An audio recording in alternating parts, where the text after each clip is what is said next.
Islam as a religion has always been proselytizing. Since its inception, various attempts have been made by its religious successors to conquer the world in order to establish the rule of Islam. Emboldened with the religious zeal to convert people to Islam, their religious warlords have launched various expeditious missions.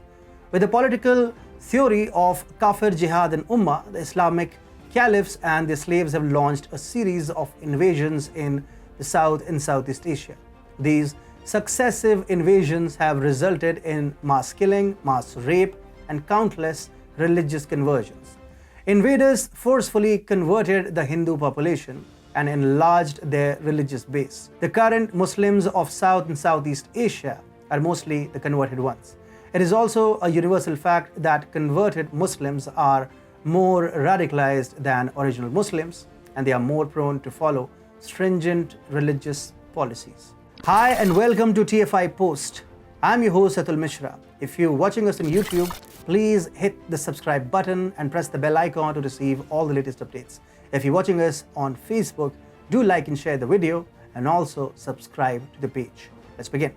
There are two very contrasting and interesting debates going on in the world and in India.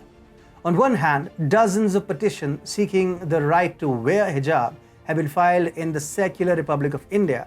On the other hand, people in the Islamic Republic of Iran have been protesting against the mandatory hijab law. It's perplexing that people from an Islamic country want to defy the religious discipline of wearing hijab, while people from a secular society want to declare it a fundamental right. This debate also gives a clear picture that Muslims in India rigorously adhere to their religious doctrines and that original Muslims are willing to accept changes while rejecting regressive policies.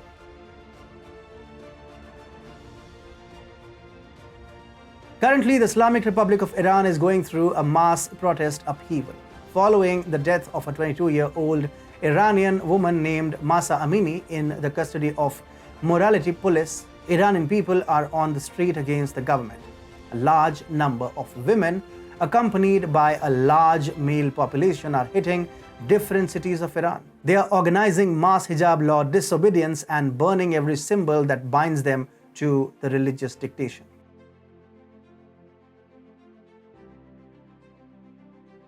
On September 14, 2022, the Iranian morality police, which is entrusted to enforce the hijab law, arrested Mahsa Amini for improperly wearing a hijab. Following her arrest, she was brought to the police station where she was beaten inhumanly by the police. Due to the assault, she suffered a skull injury and died 2 days later. Following her death, Iranian Kurdish parties and other civil society organizations called for a nationwide strike. Protesters other than the prosecution of perpetrators urged the toppling of the Islamic government, establishment of democracy, the repeal of mandatory requirements in public law, the disbandment of morality police, and an end to violence against women in Iran.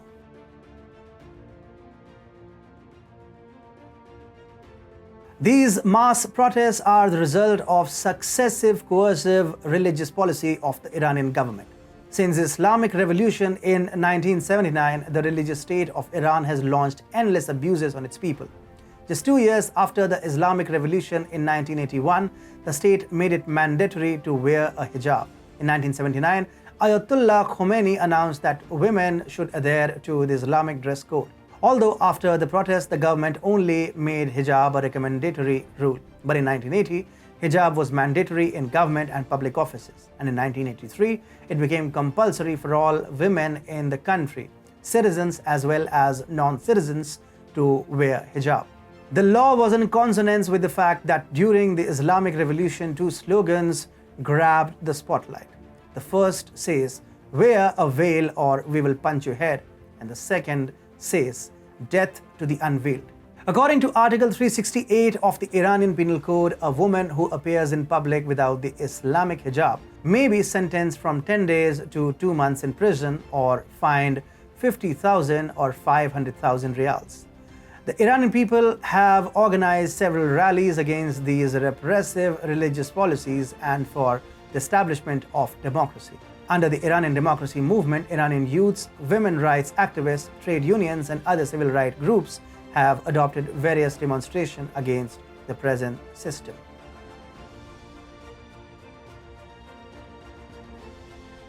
As the protest is spreading, it has been dubbed Arab Spring 2.0.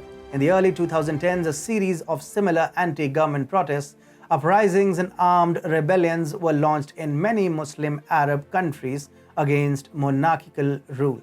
Originating from Tunisia, it spread to Libya, Egypt, Yemen, Syria, and Bahrain.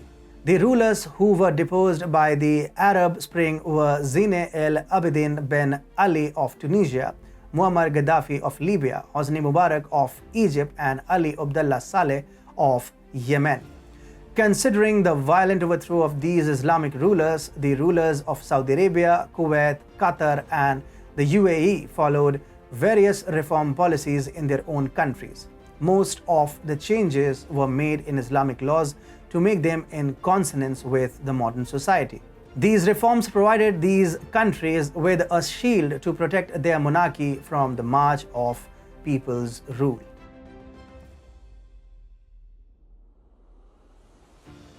As these Islamic countries are mostly ruled by monarchical governments, they are more prone to changes in religious law. Also, as the mass protest is spreading against the regressive hijab policies, Iran would surely make it an optional choice. Further, with time, all Islamic countries would be free of hijab, but hijab in the South and Southeast Asian countries would stay. Because Muslims in these countries are mostly converted, and in order to prove their religious allegiance, they have traditionally followed stringent Islamic laws. Talk about the zeal of the fresh convert. South Asian Muslims are the most aggressive and rigorous adherents of the norms of Islam. Most extremist acts like riots, conversion, terrorism, violence, triple talaq, death by stoning, and other unlawful activities are executed by these converted superfluous Muslims. A survey conducted by John Hogan of Georgia State University states that converted Muslims seem more willing than native Muslims to radicalize. The cause of development of extremism in converted Muslims is attributed to the fact that they are more prone to face double marginalization. Both their non-Muslim friends as well as original Muslims are skeptical about their religious allegiance. This theory is also verified by the partisan treatment of South Asian Muslims by the Islamic State. When Islamic State was recruiting Muslims from South Asia to fight their holy war, many Indians, Pakistanis, and Bangladeshis joined them. But reports suggest that Muslim fighters from Iraq, Syria, Saudi, and Palestine were assigned the position of officers and provided with better arms, ammunition, and salaries, while Muslim fighters from South Asia were given manual jobs like cleaning, security, and maintenance, and were highly underpaid. They were also used as a shield to save the original Muslim fighters. According to central agencies, ISIS considers Islam as practiced in India, Pakistan, and Bangladesh not pure.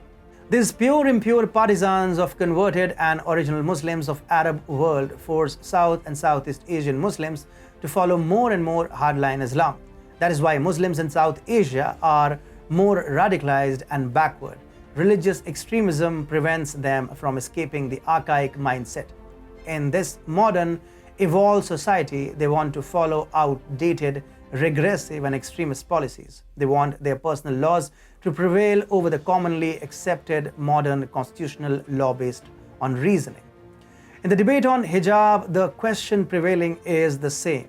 How can a secular state establish the right to wear hijab in public educational institutions? When dress codes are made to ensure equality and uniformity in educational institutions, the preferable right to wear hijab completely violates these constitutional norms. But emboldened with religious zeal, converted Muslims once again want to show their religious allegiance to extremism and prove their purity. That is why in secular democratic countries like India, Protest after protest is being called to re-establish the regressive Sharia law. Although many Islamic countries are reforming their societies, South and Southeast Asian countries are still reluctant to change. These countries may be free from hijab, but India, Pakistan, and Bangladesh would remain clogged in a piece of black cloth.